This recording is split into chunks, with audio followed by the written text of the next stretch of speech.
I realized my best bet was to keep it simple and mine through their wall. For now, I just wanted to dig out a small tunnel to a room I could use. Alright. On day 4, I was getting worried where Ash could be, so I wanted to make a couple peeky holes to look through. My first idea was with lava, but that led to a pretty close call. Oh!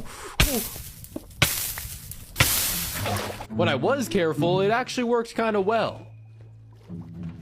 Once she left, I began placing some key blocks I would need for later. Then I made a peeky hole to look from the top of the room and one to look from below. However, to be sure they won't find my entire base from these, I blocked off the peeky holes with stone whenever I wasn't using them. Finally, on day 5, I heard them speak. Yo, yo, yo, what's good, bro? What's up? Hello? Hello? Yo! I made sure I was muted on voice chat, but I could still hear them through the walls. Wait, sorry. I was in this.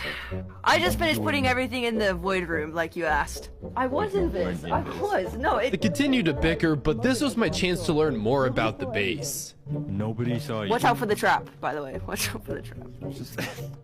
You're positive that nobody saw you. Well, I was in F5, so if there was somebody sneaking behind me, I would have seen it. And I would have noticed... Hey. I didn't know what the void room was, but the more I listened, the more I got curious. However, the rest of the conversation was kinda useless. Dude, you know they're shutting down Skype? That's why I texted you on WhatsApp. Let's build the AFK WhatsApp farm. Yes, but On day 6, I wanted to move the base way farther out. I also didn't want to feel like I was just living in a cave, so I started decorating to make it more basey. On day 7, I started brewing a new batch of potions, because on day 8, I wanted to follow Squiddo to see where she spent her time. I noticed that they added some new things, and I saw Ash's name tag behind the lava. I would have to explore that later though, because I saw that they might have spotted my peeky hole. Luckily, my stone strat seems to stop the rest of my base from being found, but I couldn't worry about that now.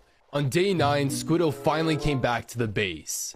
She immediately went through the sugarcane door, but I couldn't follow yet. Once she couldn't hear me, I clicked the button and fell through. I had to sprint to catch up, and I even spammed my spacebar as hard as possible to go even faster. Luckily, I always stayed muted in the voice chat or else they'd hear this. I arrived at the spider farm, and luckily she was still there. I didn't know if she would just run back up, but then she went through the shulker to seemingly another tunnel. I've actually used this trick before, so I knew exactly what to do. Now that I was in, I needed to catch up. This tunnel was extremely long.